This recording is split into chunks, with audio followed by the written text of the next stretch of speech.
Hey, everybody, welcome to show number 48 of Experience This. Psyched to be here with Andy Moss, CEO and one of the many co-founders of Mindtrip, and co-host Christian Watts. I'm Bruce Rosard, co-founder of Arrival. We're getting excited for our event in San Diego in about a week or 2 weeks from now. But first, this show, and let's do it. Christian. Yeah, I think it's in a week, Bruce. I think you might want to check your calendar, your arrival conference, but also preparing for that.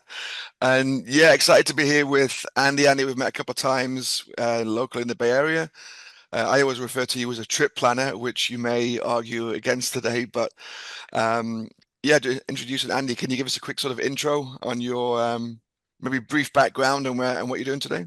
Sure, yeah. So I think the first thing to say is I'm pretty much new to travel.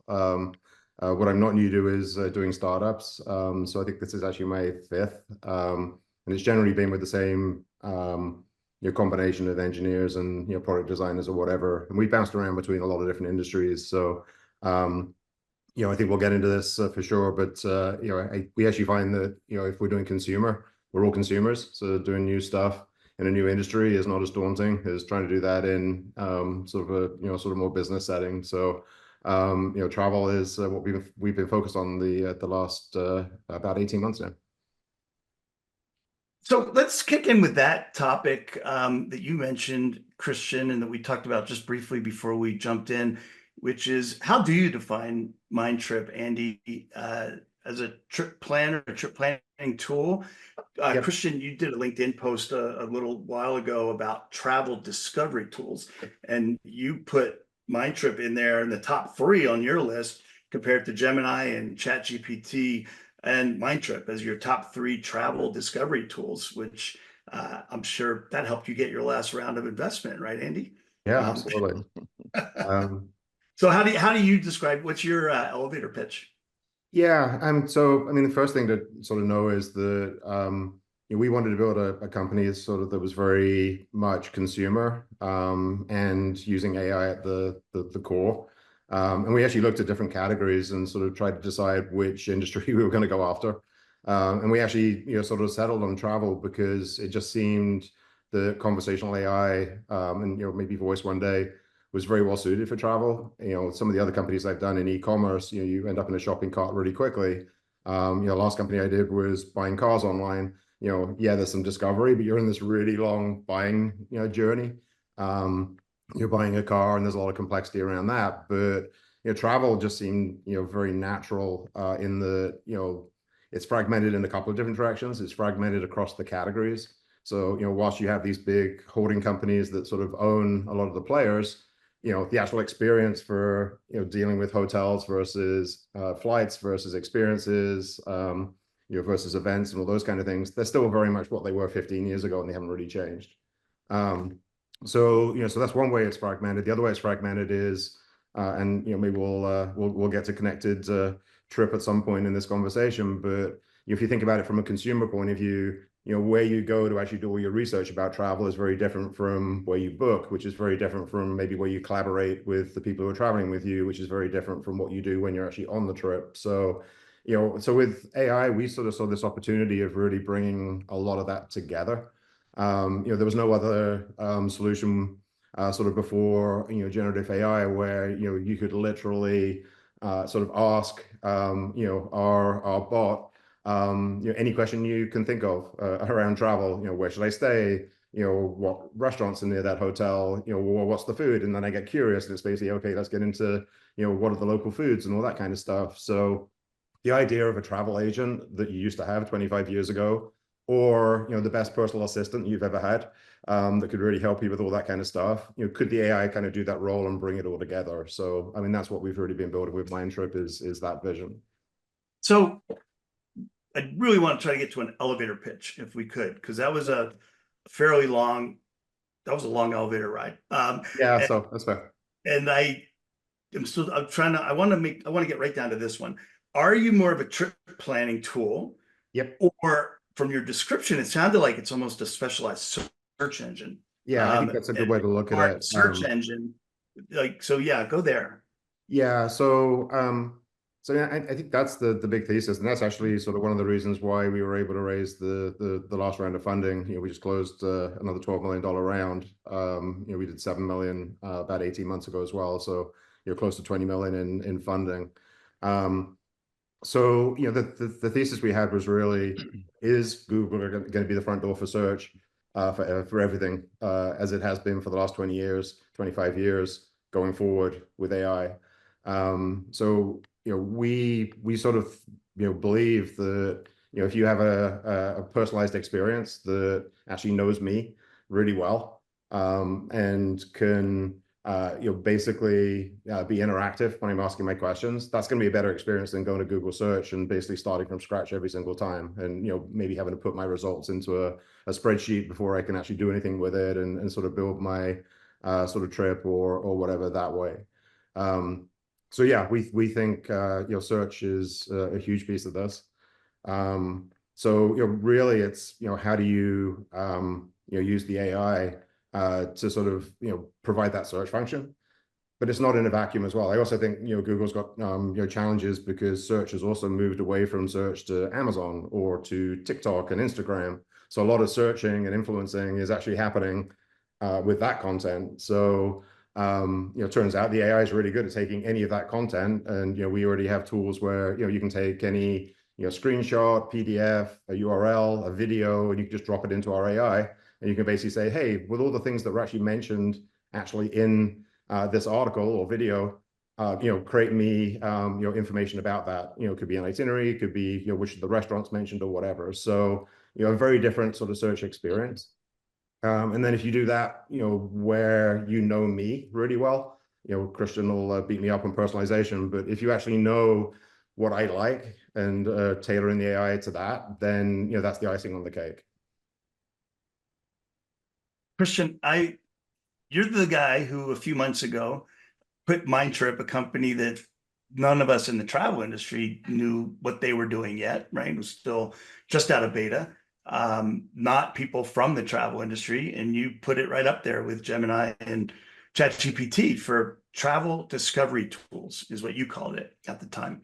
What are you thinking now about what they're doing there at Mindtrip? Well, I'm very interested, positive. You're probably the best example of this, Bruce, but we all like to categorize, right? Everyone loves to put things in categories. It's all about data compression and being able to look at things in a simple manner. That's why you love your definitions. And I think that's why Mindtrip's just got put in this trip planner bucket. And that's very easy to look at. And everyone thinks they know what a trip planner is, but there's 20 different definitions, first of all, of a trip planner. So I call it travel discovery because I think it's broader than that. But it is quite complex then, because are you touching every bit of travel and every bit of the funnel? Is it just everything for all people? Which it sounds like it's where you're going, Andy, and there's nothing wrong with that. And I think this industry needs new players, right? And obviously, I love the AI angle. I actually like the fact that Andy, you looked at Gen AI when it came out and first thought, let's use Gen AI to do something and then pick the industry. Most people would shout at you for that and say, that's crazy. What are you thinking? First, you need the problem. But I think applying the technology to a new problem is interesting. But disruption is great generally in the industry. It's what feeds change. It's what drives innovation, and all these startups coming along trying to take over the world is fantastic. It's going to make the big guys move quicker. Who wins? Well, let's discuss that and come up with a conclusion. But I love to see the innovation. Yeah, I mean, Yeah, I think there's a topic there that we'll get to about startup compared to incumbent, right? We want to talk about. What's interesting is with your team, Andy, you're a startup, not a lot of or any travel industry experience, but is it 10 co-founders, I believe, or 12? Yeah, it was actually 12 co-founders. Really We'd all worked together experienced. before, so Yeah. we were sort of ready to go. And the team's about 22 now, plus some extra consultants or whatever. So yeah, I mean the engineering team is kind of top notch. One of my co-founders ran Gmail engineering at Google. The other kind of main engineering founder was my CTO at my last two companies. So so we have a lot of breadth on the engineering side, and we have a lot of product design expertise as well. We have two fantastic designers who are part of the founding team. Right. Um, Yeah. I mean, you're not like this typical startup young kids, working out of a garage. You're like yeah, founders yeah, that no, are and we thought successful, we were had in a exit. race. I mean, yeah, we thought we were in a race when we started. We thought there were going to be lots of consumer experiences built on LLMs. Almost like the moment when when iPhone first came out. I mean, it did actually take sort of 4 or 5 years before you started seeing the Instagrams and the Spotifys and the sort of real category killers. It actually took longer then, but I thought AI was going to be way quicker. I'd actually say that I've seen less sort of really cutting edge consumer experiences built on top of the LLMs natively than I expected. There's a lot of people dabbling, but there has been less people doing sort of the hardcore engineering work to sort of build a real sort of next gen experience. Can we? Let's talk about personalization. Oh, I'm sorry. Go ahead, Christian. Go ahead. Oh, you're going to get my blood boiling. Let me just ask a quick question on that. Yeah. The bulldozer effect. So even Sam Altman said this, right? If you don't innovate, if you don't do something different, OpenAI or ChatGPT is gonna bulldoze you. I think that was the term he used. But don't you think a lot of so it's been almost 2 years now. Don't you think a lot of the startups in Gen AI space have actually did start out with tools like read my PDF and do their simple stuff, which just fizzled because ChatGPT did it. I agree with you. I think there has been a bit of a lack of innovation, but I think maybe that's part of it. People actually don't know what to build and they built the wrong thing for the first year. And now they're trying to work out what to build for the future. Yeah, I mean, maybe part of the problem was it was too easy to build something that was mildly impressive in a weekend or Hmm. or a month or whatever. So what I saw was a lot of rappers that actually did something that were pretty impressive, but it was very easy to build 50 other versions of those, and then it just gets noisy. And I do agree. Then GPTs got launched, and some of that got subsumed or whatever. I mean, we view it sort of a different way, which is, if you think about how, search, going back to sort of the search analogy and sort of where we're really focused, if you think about how search played out 20 years ago, Google just dominated horizontal search. There was nothing that Google didn't own on horizontal search. But did that mean you still didn't have real estate or automotive or travel or medicine that had different UXs, had different booking motions that meant that the horizontal players, really, weren't as good as those sort of dedicated experiences. So I mean, I think we're basically betting on the same thing from an AI perspective that you're going to have vertical AI, and vertical AI, is probably going to be better if you have an industry expertise and focus. If we do get to this world where you have these different assistants that just know you really well and help you with different things, in your real life, do you go to the same person who's your dentist, your personal shopper, your college counselor? No, you go to different people because they're different expertise on different things, and they've been trained and know you for that particular topic. I'm less of a believer that you're going to have one sort of Uber assistant that sort of knows everything about you and every single angle. I mean, maybe the AI gets big enough and good enough to sort of do that, but that hasn't been my experience on how this played out before. That's a great segue. You just, because I've asked you a couple times now, what's your elevator pitch, Andy? Sure. And Yeah, I'm a little long-winded. I and we've apologize. had a lot of long elevator rides where it could be as short as we could go right to where Christian loves to talk about AI and agents. And Yeah. as a travel discovery tool that's going to go take you all the way to booking, maybe it's your personalized AI travel agent is Mindtrip Yeah, I think because that's probably it's a pretty travel. good. But the key there Okay, is, and well, this is the trip planner kind of sort of disagreement, I guess. And it also comes into sort of connected trip or whatever. Um, so I actually believe it's what you just said, but it's not to help me from discovery through plan to booking. I think it's no, actually, that's the beginning. I You have think it's other tools from built. discovery all the way through planning, collaborating with the people you're traveling with, and actually taking the trip. And then, hey, when you come back, you actually like documenting what you do, because a lot of people actually like doing that and sharing it with their friends. And then you're back into that cycle. So, I definitely think it's, that personalized AI travel agent or assistant that actually looks after you for the whole of the connected trip. And actually, fully appreciate that's a different definition than nearly everybody. I was at a conference like 6 weeks ago. I was on this panel talking about connected trip, and I realized like 5 minutes in, they had a completely different definition of connected trip, and it was from their perspective as industry players as to what the connected trip is. It was all about controlling information and telling the consumer what to do. My version of connected trip is you put the consumer at the center of that circle of, everyone's seen the sort of circle of the travel life cycle or whatever. I think we're building the platform where we can be the assistant that helps the consumer through every single part of that travel, from discovery all the way through booking, through actually taking the trip, all the way back to sort of documenting it and inspiring the next person to do the trip that you enjoyed doing, whether it's friends or community. Yeah, if you ask 10 I people in think the industry what connected trip means, you'll get definitely 10 different definitions. Yeah. Glenn Fogel's definition and Dara from Expedia, different definition. They talk about the same thing for 20 years, but they don't see it in the same way. And how many of them put the consumer at the center of it? I mean, that's my point. Is basically the connected trip for me is basically, I don't want to have to go to 50 different sites in order to sort of, do the things I need to do in order to, do all the things for my trip. And if you think about all the information, to get, a clearer sort of definition between planning and sort of an overall assistant and travel platform. All the stuff I do from a planning perspective, do I not want that information in my pocket when I'm actually walking around, the destination that I'm actually in? Do I not want some serendipity around, having the AI assistant sort of help me with, things that I want to do when I'm actually in market? How does the assistant change when you're actually, sitting right on top of a GPS, and the ability to take photos of stuff around you? If I've done collaboration, we have sort of group chat and multiplayer kind of capabilities in our product, so you can actually invite people during the planning process. Do I not want to have those same connections when I'm actually on the trip itself? Because I mean, what's the first thing you do when you travel? You create a group chat.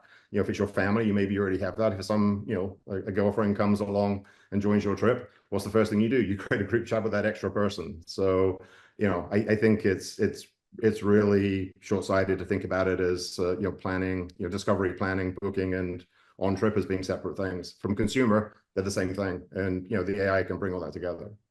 Yeah. Christian, personalization, one of your favorite topics. Have you seen what is unique about Mindtrip's personalization? Have you got in and played in it, created a profile, gone through the travel survey and done that? And because I know you had in one of your demos of Mindtrip, you went through what it looks like to book San Francisco, like you'd love to do. Did you go in as Christian once you filled out your personalization, and do you have comments about personalization for Andy? I think yes and no, and I've gone in and sort of played with it. Sometimes when I go and play with the tool, I'm less of a good judge, because I'm trying to sort of look at the UX and try and work out what it's doing behind the scenes rather than the customer.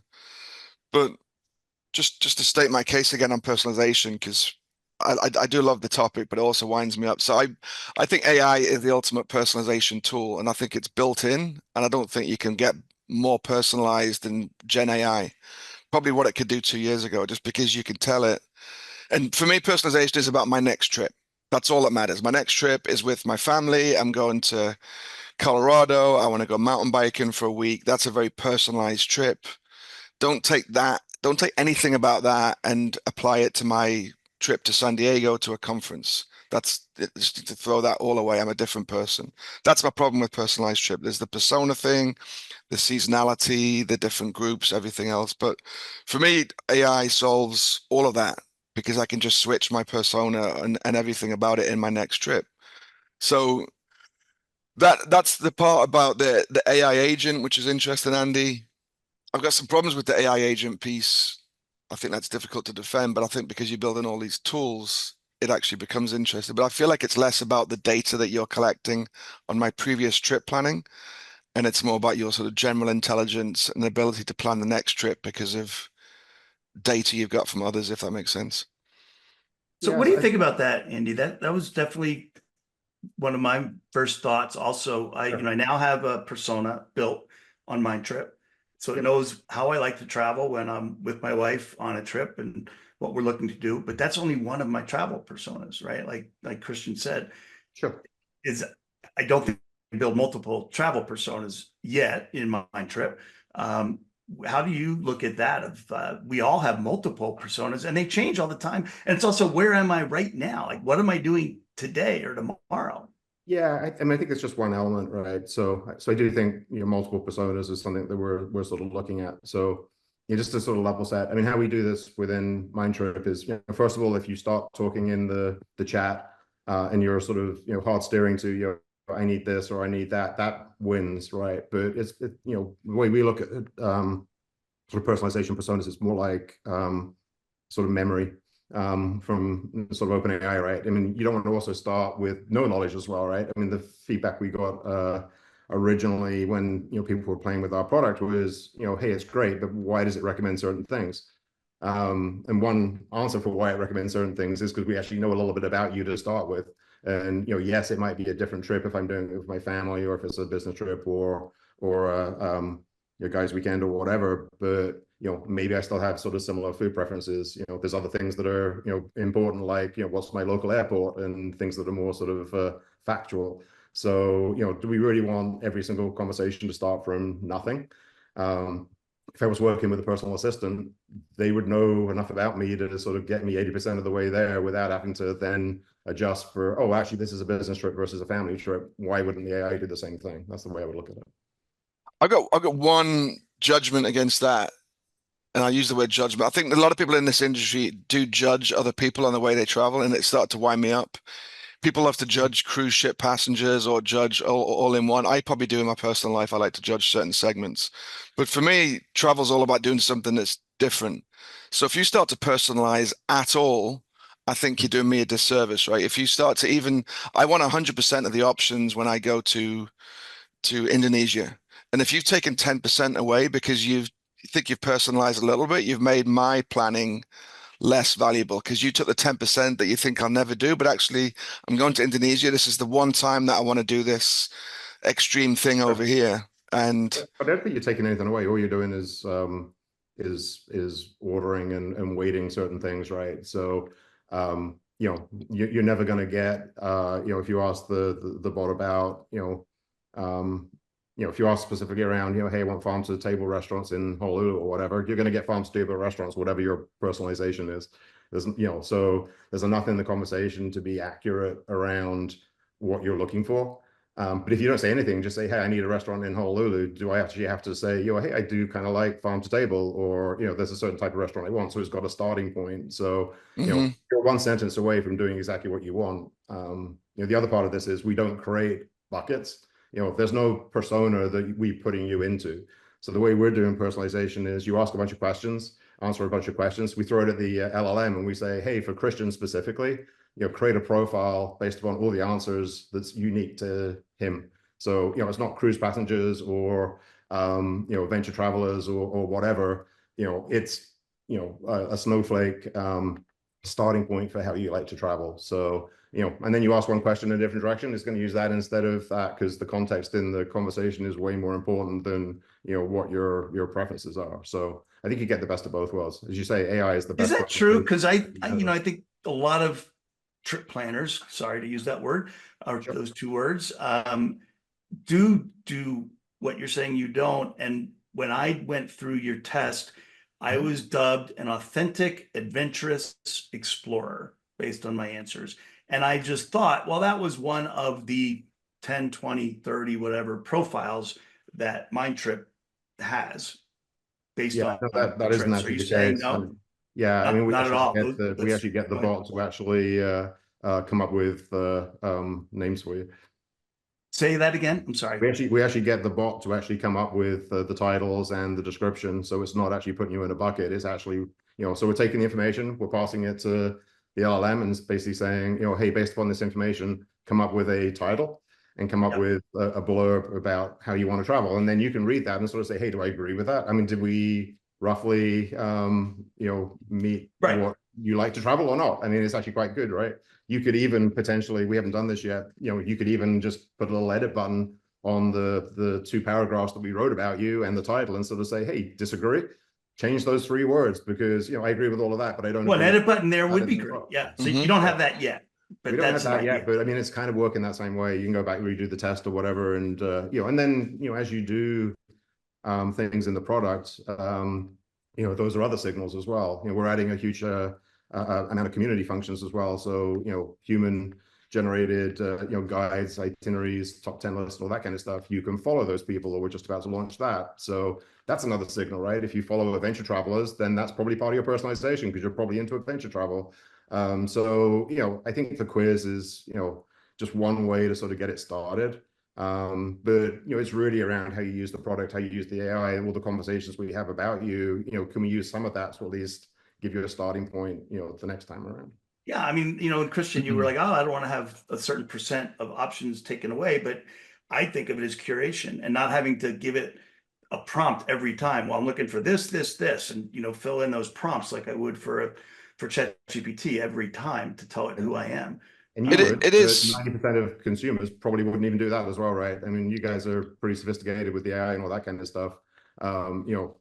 If I have to write complex prompts in order to get it to the level I want for this particular trip, that'll work for, some people. That will not work for the mass market and the 90% of people. Yeah. Yeah, I mean, it is curation, and we are living in a world of algorithms now, and algorithms are great at lots of things, but they're obviously problematic. But I think that's where JI comes in. I think actually AI is the only solution to the problem of the algorithm. So the algorithm, we're just getting focused on a more narrowly set of information, and that's the way special social media has become, which is media. And I think the only way to break out of that, which is probably your tool exactly, Andy, is you could just break out of that with one next prompt, and all of a sudden that there's no algorithm over there that's set. You could just say, actually, now I'm going to do a trip without my kids, so get rid of all that kids nonsense and change everything, and it's done. Yeah, So I think exactly. in a lot of ways, AI is the solution to the algorithm problem. Yeah, I mean, let me give you another one that's kind of fun, because I mean, we just literally launched this earlier this week. So, so we had the ability about 3 months ago to sort of build an itinerary and move that around and all that kind of stuff, and then we could share that. So if you think about that itinerary within Mindtrip, it's almost like replacing the Google Sheet that many people have, right? And why do people want to use a Google Sheet for that? Because they can collaborate. So making it multiplayer, making it so you can share, making it if I move stuff around, you guys would see the thing actually moving on the screen. We built all of that capability, and that was kind of fun. But then we basically got feedback was hey, we actually want to start just chatting together as well, even before we got the itinerary. So we launched this product called Group Chat. So now you can actually chat with the bot, or you can chat with each other, more like a sort of Slack or Teams or whatever. And anytime in the group chat, you can also say, hey, at Mindtrip, and it will, invoke the bot as well. So that was super cool. But, first time we started testing that, one of our designers actually asked a really interesting question, which is, hey, what does, Bruce, Andy, and Christian each like and want to do on this particular trip? Now, turned out we actually had the personas for all the people in that group. And we'd actually passed that, to the LLM, and we hadn't even planned this as a feature, but, funnily enough, the LLM was actually really good at coming back and sort of saying, hey, Rudy's really into sort of, the sort of the food scene and all that kind of stuff. Here's the things he'd like. And, Andy's really into hiking. Here's what he would like. And, so I think it's still early, but the idea that you could actually have the bot actually know enough about me that I could actually plan a group trip together. I mean, that was kind of like, we didn't even plan to build that. It just happened. And that's the fun about working with AI at this stage is you just suddenly get sort of features that you didn't even plan to build, but it's basically, oh, I guess it does that as well.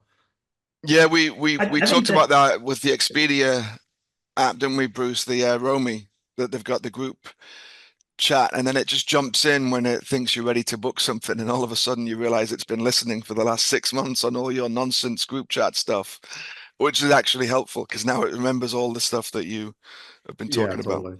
Yeah. What happened to Romy? I think it's still there. I think, well, they I shouldn't laugh, but they let their CTO go 2 days after the conference when they launched this. I'm guessing that's taken them back a little bit. I haven't heard much about it since, though. Have you?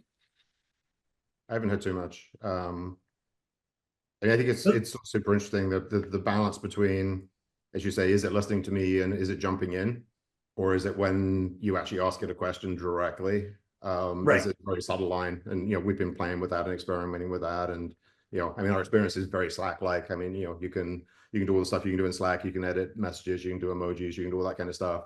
But it's a balance, right? Because there are some times where I kind of think I want to ask the bot something and I forget to write at Mindtrip at the beginning. And it's almost like Simon says, I have to then repeat it with at Mindtrip and say the same thing again. But if you do it the other way and you invoke the bot when you're not expecting to, it just feels really intrusive, right? Because when I'm chatting amongst my friends and we're planning something out, and then this bot sort of just shows up and starts spouting, it's basically like, nobody wants that either. So there's balance on these kind of things. But I think that's the fun thing is, I kind of feel like we're living at the interface of figuring out those problems because we're trying to solve a real problem, right? So we're technologists more than we are travel people. I think you've kind of got that sense now. But solving real problems in an area that we actually have that personal problem ourselves, because we're all travelers, we're all consumers. We actually deal with many of the same things ourselves, and we have enough people in the team to sort of have a lot of opinions. That's what actually kind of makes it fun, because we're actually, I think, at the cutting edge of what you can actually do with the AI. Yeah, and you're building a really interesting tool. What I noticed is a couple things that you're putting in, and it's interesting to hear what stage it's in, that are above and beyond the trip planner or travel discovery tool or whatever you decide to call it once you decide what to call it. And the group Travel chat platform. is, say again? A travel platform. Travel platform. Okay. We could talk about what that really means. There's lots of travel platforms out there, Sure. but the group chat function, I don't, Douglas, that's weird. Christian, are you familiar with other group chat platforms? I mean, like my main example of that is WhatsApp, right? Like I have a group of family members. We went on a trip a few years ago, 15 of us. We joined together on a WhatsApp group, and we still talk together as that group of 15 of us, part of my family, that went on a trip together. And that was a great functionality just for WhatsApp. You've built that in, and plus probably on steroids, right? I think that's a great added functionality, and you're able to integrate the other aspects of Mindtrip into that as well. Yeah, it's WhatsApp. Christian, are you familiar with other, 1 second on that, Andy, just, is there anyone else doing similar things like that you're aware of? No, not seem specifically, because if you were just doing that, everyone's going to say, this is ridiculous. WhatsApp does that already, and whatever kind of groups you've got, that nothing's broken. So it's only useful then it incorporates with the other stuff, right? You're not trying to redesign WhatsApp here. It's not a product standalone. So Andy, you were going to say something. Yeah, I was going to say the same thing, which is, I think WhatsApp is the same as ChatGPT. Words are not enough. So if all I get is words, and then potentially, sourcing and links out and all that kind of stuff, is anybody, and then, that's another way of looking at Mindtrip from a discovery perspective. When people use ChatGPT, what's the first thing they do when they actually get some recommendation from it? They then go and Google it because they need to see the pictures. They need to see where it is on the map. They need to build a list of all the different things in spreadsheet or whatever. So, I mean, what we've done is basically, as ChatGPT is talking to you, any hotel it mentions, any restaurant it mentions, any thing to do, or we're working on events and stuff as well. You can roll over, you can click on an entity card, you can see where it is on the map. So we're kind of bridging the two worlds, right? The chat world, which is just text, and the real world, which is pictures, maps, and itineraries, bookings, all those kind of things. Not that much different when you move it over to WhatsApp. WhatsApp is mostly words, emojis, and some attachments, right? So yes, it's the same from the perspective as we can chat with each other, but I can't also then see the itinerary. I can't actually, if in our group chat, Christian sort of says, hey, Bruce, what about, XYZ restaurant?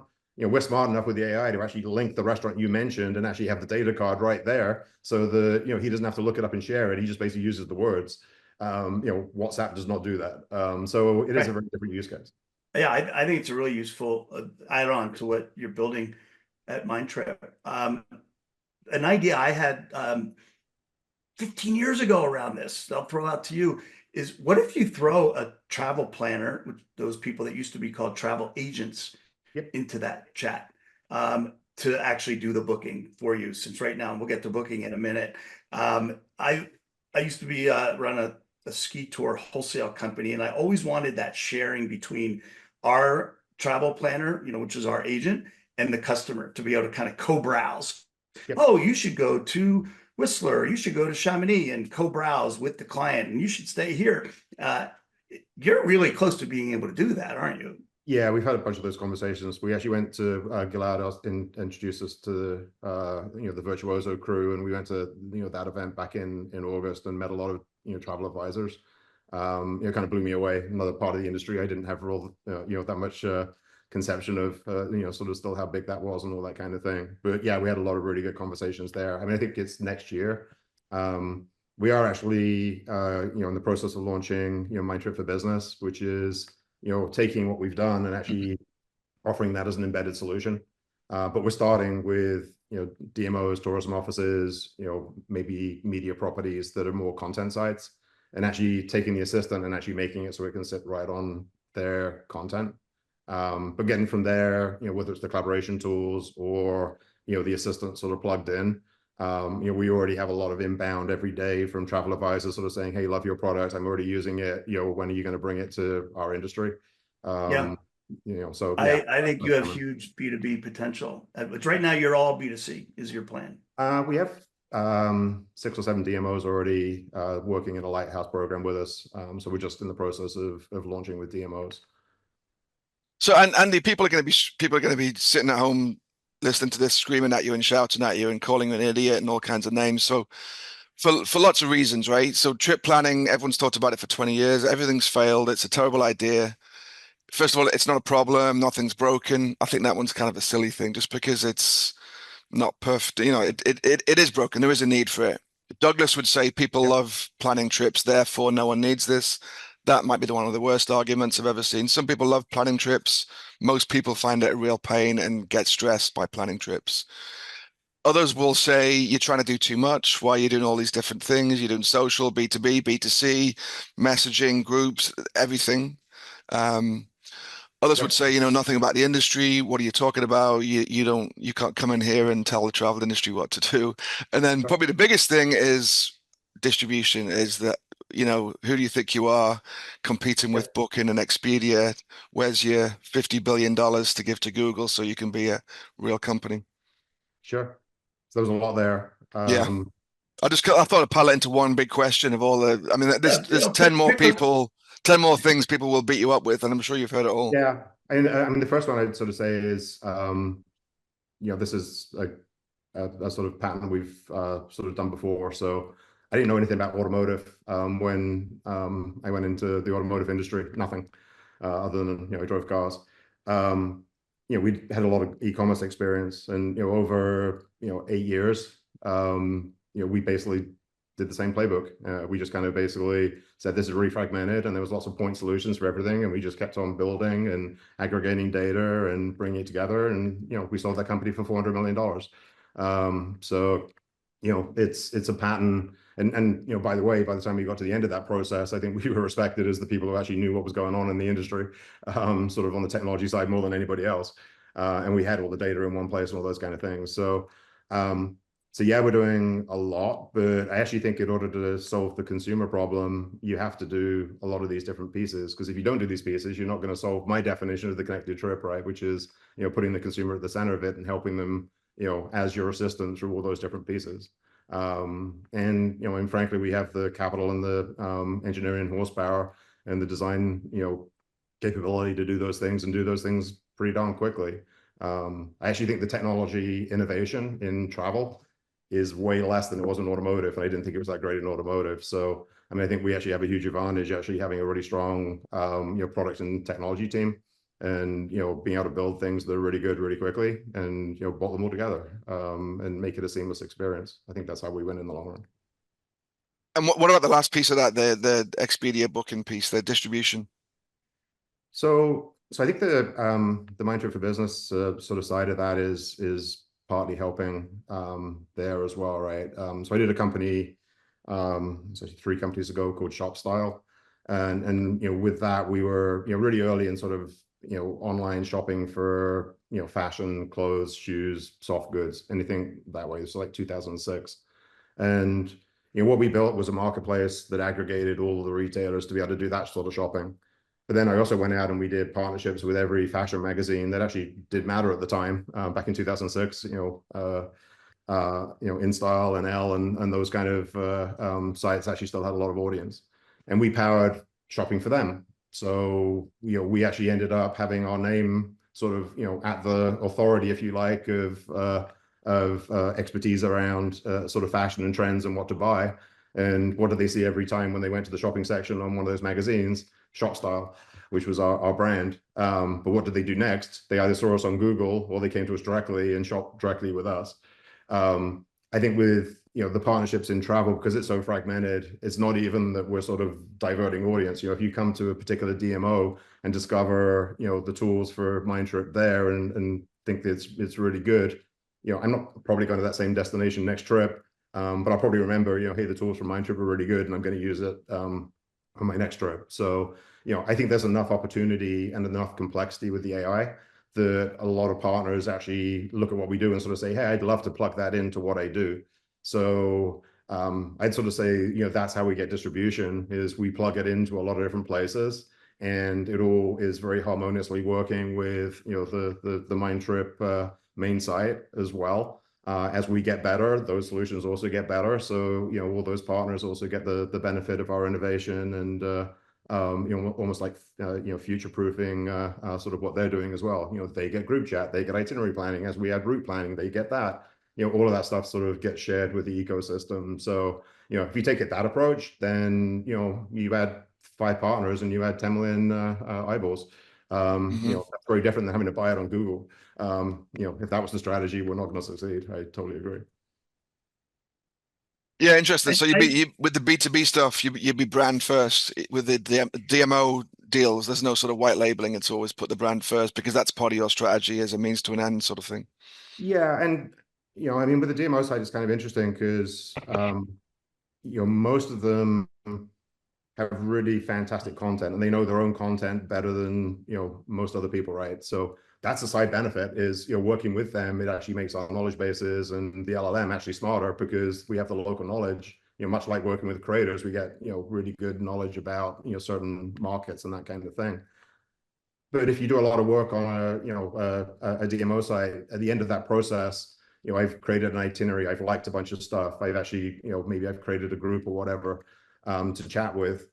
Am I going to create an account on that DMO and save it there, or am I going to create an account on Mindtrip so I can use it sort of down the road, and I can actually you're not going to create an account just for that purpose with the DMO.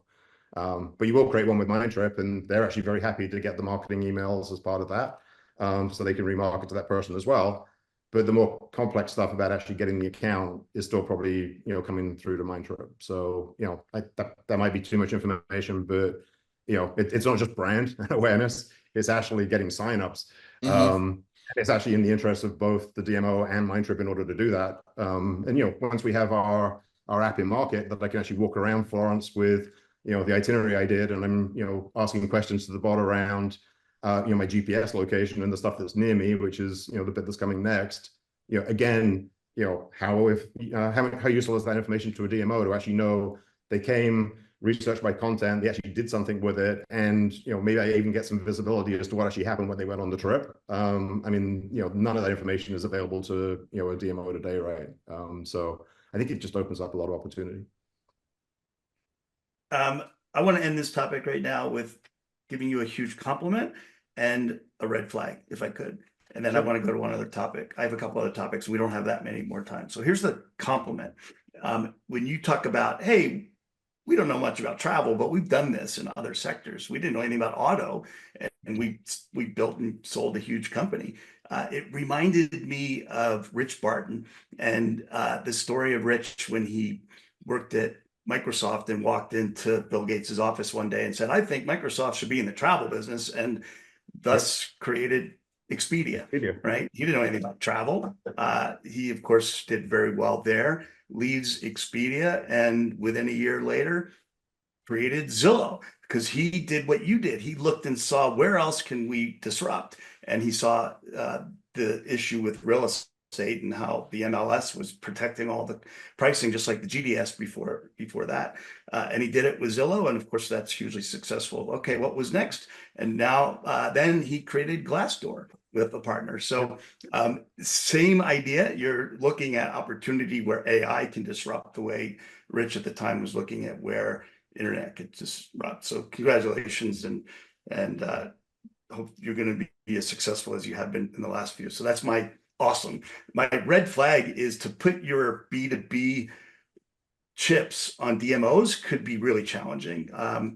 It's first of all, they take a long time to work with, and they don't drive Yep. all the traffic. So when Christian's Sure. like, how are you going to compete with the Expedias and Bookings, et cetera, and even just Google, the DMOs aren't going to do it. I think you have a lot of other opportunities for B2B. So I just wanted to throw that red flag out.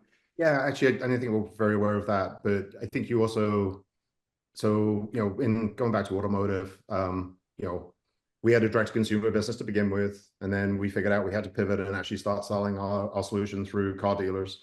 And we started working with individual car dealers, and then we started working with groups that had, 10 dealers in them. And then we started working with, the really big guys that had 200 dealers within them. And then finally, we started actually powering experiences for OEMs like Hyundai at the national level. There's no way Hyundai would have even taken a call from me when we started. Yeah. So, you have to work up the sort of chain. Moving that back to sort of travel.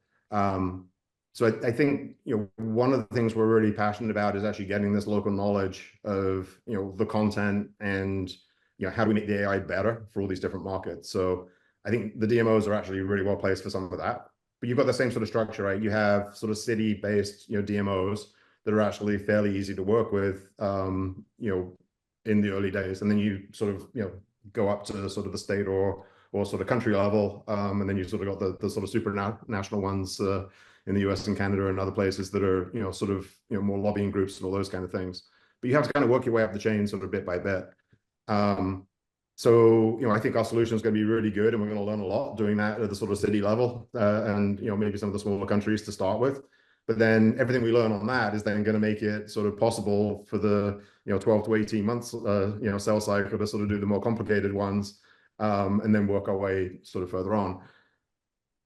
But then take that to the next level, which is everything we're doing there from a partnering perspective probably equally applies to media companies that have a lot of content, the sort of successors to the Lonely Planets and whatever. We already have a lot of tools that work really well with influencers and, the TikTok and Instagram and YouTube kind of crowd. We already have a lot of inbound from travel advisors. So, I think your red flag is basically if that's all you do, and that's your ambition, then you're not going to get where you need to get to. And I 100% agree. Cool. Okay. Lack of time to go too much further, but I wanted to bring up one other tool that I saw that I really liked the idea of, and I wanted to hear more about it, which is at the end of we put the itinerary together, Mindtrip then provides kind of the itinerary, kind of what I thought of as like a TripIt type of tool. Yep. Can you speak to that? Because really, since TripIt, there hasn't been any great tool out there. TripIt's still out there. It's kind of buried within a corporate structure. But when it was built, it was the best, and it probably still is.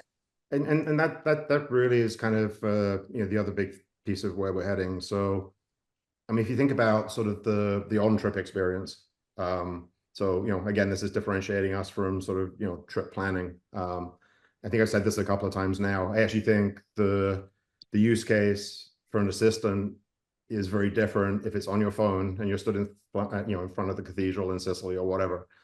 What I want then, what do I know? Well, I know my GPS and I know my surroundings. Hopefully we've planned it on Mindtrip and I know sort of, my itinerary if I have one.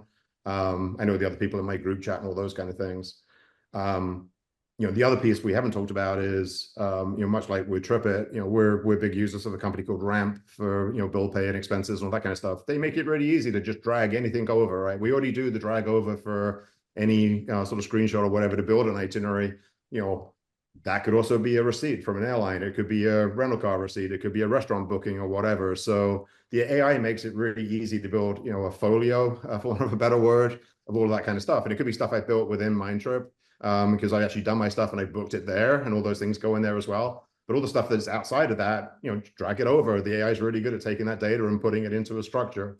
So, when I go on my trip, I have my itinerary and I have my, all my receipts in one place. But I also have the assistant, and I also have all the sort of community expertise that sort of says, hey, you're stood in this location, what's near me, what's interesting, I know about you, so therefore I can sort of hopefully recommend stuff that's actually going to actually be, tied to your persona or whatever, or at least get you started. Or I can just ask the assistant, in the way that I could, when I was in the planning process.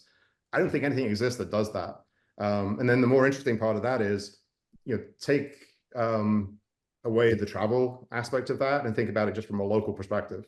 If I'm going to San Francisco and I'm in, some friends coming into town and, I need a sushi restaurant at 7 o'clock on Saturday or whatever, or we're just, looking for something to do with the kids at the weekend, kind of works the same way. I have an assistant that knows stuff about me and stuff that's near me. I can ask questions. So, now we're out of that, hey, travel, it's a really hard thing to do as a technology company because, people only travel once a year or twice a year or whatever.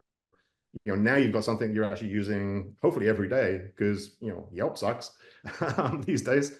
Maybe Google Maps is kind of there, but not really because it's got not the assistant or the community pieces. Now you're talking about Well, it something sounds like like you can help me with my expense reporting as well. And once you become a corporate booking tool of some kind.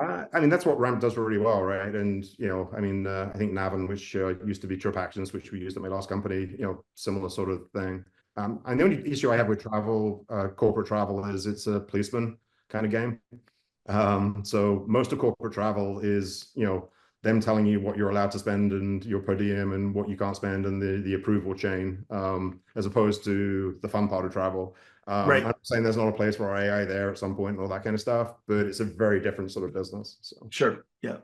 Christian, last question over to you. The difference between being a startup at this point now, a pretty well-funded startup like Series A or whatever your last round was, compared to the incumbents that are out there that have been talking about tools like this, like the Expedias and Bookings and TripAdvisors of the world. What's your perspective and what questions might you have for Andy on that? Yeah, I mean, I'm just thinking about the TripIt thing. I use TripIt all the time. It's great, but it's almost like the Craigslist of the industry. It was great 20 years ago, and what happened? Why didn't they move from Right. They that? didn't Craigslist they should have just become Google or something, and Craigslist, I think, is still just Craigslist. It's probably worth a few yeah. billion, but anyway. But I do think there's massive advantages of startup. And the point of the TripIt thing is you might have the best idea and you might be the best position to take on something. And TripIt probably should have owned trip planning 15 years ago, but I think they got buried in corp moves and that kind of thing. But it's all about a team that can execute. And you might get a big team like an Expedia or Booking, and they've got huge, thousands of devs. But actually, you're better off having a strong core of 10. I think 10 will outperform hundreds if they're properly focused and work well together. So I think that's an advantage. And then the big corps, when you were talking earlier about the sort of the group messaging stuff, and we're talking about roaming with an Expedia, but I think we've all been trained how to use Expedia or Booking or pick your favorite travel agent. So I know how to do that. I go in, I book my hotel, I know what I'm doing. I'm not looking for new sort of features, right? That's how we're all sort of trained. So that's innovator's dilemma of these big corps. Whereas I think, Andy, you get to come in from, if you can get in front of those customers and decide, you can be a brand new tool for them. And there's definitely openings for brand new tools. There's tons of companies have come from nowhere. The Ubers and the Airbnbs were terrible ideas. No one's ever going to do that. And then look where we are today. So, but the yeah. potential's there. It's just if you screw it up or not. I mean, have you ever, other than Steve Jobs coming back to Apple and the iPhone stuff and, Microsoft in the 90s, can you name me any sort of really transformative new technology that's come out of a large corporation, they actually won in the last 20 years? Well, you say some of the Google stuff, wouldn't you? I don't know if how much of that Most of they that was bought acquisitions. early Well, on. Yeah. I think Google stopped that sort of hyper innovation around 2012.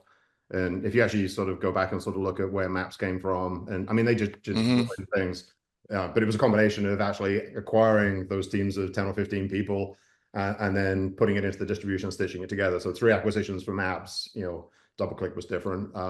Yeah.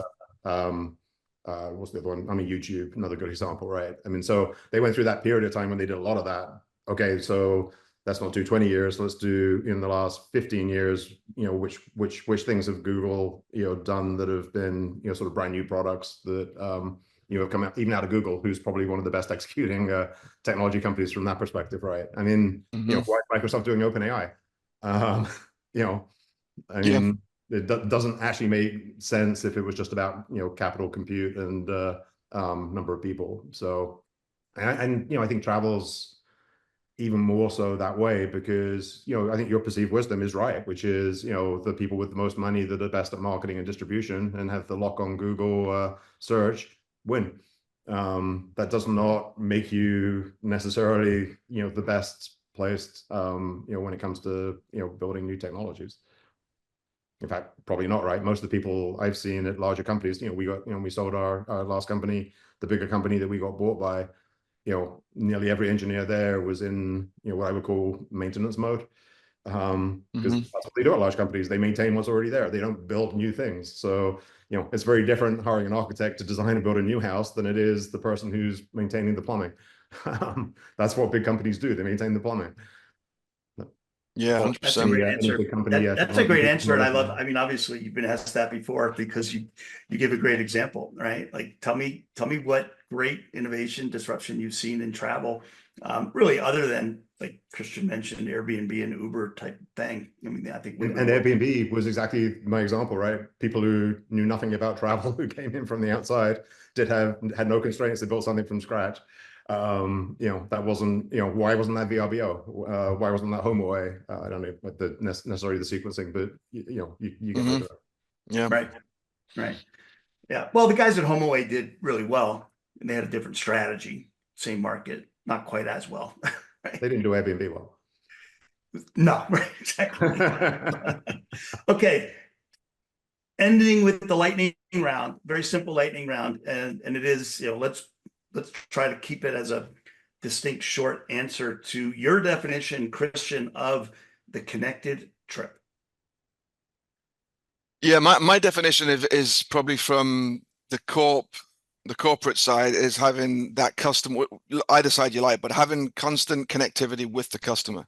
So when the customer books 3 months out and then they book their hotel a month out and then they book their activities, I'm the brand that they're constantly communicating with. When they check into the hotel, here's a restaurant. When they get in front of the cathedral, here's the bar. So for me, that's the connected trip, having that customer constantly connected to me, a brand, so that I can sell them more stuff. So that is the Glenn Fogel booking.com definition. Booking is the brand and booking is the who you book your flight, hotel, transfer, experiences, restaurants with. Yeah, but Glenn Fogel doesn't even understand that they don't do experiences. I mean, they did and then they don't. He thinks they've been Well, doing it okay, for 2 years, but it's been, you're yeah, looking at it like you yeah, said from the corporate perspective. You want to connect that customer all the way through, or hmm own the customer, which is yeah. another word that we've used before. Andy, your definition of the connected trip. So my definition would be put the consumer at the center. You know, more like a Google mentality. You know, I am a utility that lets me search and work with a multitude of different companies, and I want to work with all those companies seamlessly across my trip. And if I have an assistant that is helping me through all that process, that takes away all of the friction in all of those interactions, then I'm going to use that on a daily basis because, you know, instead of, you know, me having to figure that out, you know, my AI does that for me. So my definition is not coming at it from a corporate perspective. My definition is coming at it from a consumer perspective. And I don't want to be constrained with working with a single company for all of that. I want, you know, I want to have flexibility. I want to sometimes book directly. I want to sometimes book through the OTA. I want to sometimes, you know, whatever. Yeah, I think that's a good way to look at it. What's yours, Bruce? Well, I like Andy's a lot. I haven't heard anyone really put that out there. Would you say that Mindtrip is already there, Andy, or that's kind of your vision of where it will be? The piece we don't have yet is the on-trip piece. So we're working on our iOS native app because, you know, we think some of this will work on mobile web, but it's going to be way more powerful if you're, you know, connected right into iOS for notifications and, you know, more seamlessly for transitions and maps and your GPS and all that kind of stuff. So we made the decision that we needed to do that really well in a native experience in order to do what we really wanted to do. So that's the piece we're still building. It should launch. Well, that's a great clarification. So right now you're only available as a .com, basically, not as a mobile, as an app, or really even much as a mobile web. It's Yep. really okay. Yeah. When will you be Our coming out with mobile your app? web's pretty good. I mean, we do a lot of work on making sure that it actually works really well on phone and iPad and all that kind of stuff. But the amount of integration you can actually do with notification systems and sharing and all those kind of things that you can do with a native app, it's just, there's a delta there. And in order to get the experience we want when you're on trip, we need the next level. I think You need voice to is be going to now. be really Yeah. big in the future. I think all the stuff that's happening with OpenAI, we've done some work with them on that recently as well. I mean, I think that's going to be huge as well, right? I'm walking around on my trip and I'm just chatting to my AI tour guide. And it knows where I am. It knows all the things around me. We're just chatting. I don't think that's that far away. I think booking is going to be huge as well. We're well positioned for they call it agentic booking or whatever. How do I get to a stage where I've got all the research and discovery stuff done, and I literally want to, the experience I want is pretty much like I do when I interact with e-commerce today, which is I see the Apple Pay icon on the product page I'm looking for. I click that and I put my fingerprint on to confirm, and I booked it or bought it in that case. Right. Yeah, So I I had don't think we're that questions far lined away up from for doing that booking. either. And But I don't think you can do any of those things unless you know where those entities are, what the booking partners are, what the pricing is, what the availability is. You have to know all those things. So yeah, you have to kind of boil the ocean in order to get all that data in one place. But once you have it, I mean, we're going to get blown away by what actually is possible in the next 2 or 3 years by AI. And, I think that's our advantage because, as those things come out, we're just going to be able to slot them in really quickly. And it's going to be really hard for other people. yeah, Bruce, I think we need a lightning before you wrap up. So go ahead. What did you just say? We need to do our geography lightning round before you wrap up. So don't try and wrap up. Okay, all right. So on my lightning question, I really like Andy's definition. It really rings a lot to the same, who owns the customer question. And my answer has always been the customer owns the customer, 100%. right? Like you can't tell me you own the customer. Like that's just bullshit. So no one can own me as the customer. So don't connect me to anything. Give me a tool that allows me to do whatever I want. And I think if that's what you're building at Mindtrip, that you will be successful. Really appreciate your perspective on that, Andy. Okay, that's my answer. But that's all. Yeah, that's always the case, of course, right? There's a corporate view and there's a customer view, and obviously that's two different views. But I do love I love the end destination stuff because I think not enough people have moved on that, and that's the bit of the connected trip that's always been missing. Expedia tried to get to with their desks and never quite made it. It's that in destination, always in touch. Obviously, the AI agent piece is, we'll have to see where that ends up. That's how you connect with my agent will be an interesting one. But the lightning, Andy, is because I got the map behind me today. You got to pick the 3 best places you've been to, countries, and the 3 countries you haven't been to that you are top of your list. 3 you're doing now. Oh, 3 each. It's good to get some variety here. All right. So I love Japan. We launched one of our last companies. We actually launched a Japanese version. I went like 5 times, and just really enjoyed every trip I did there.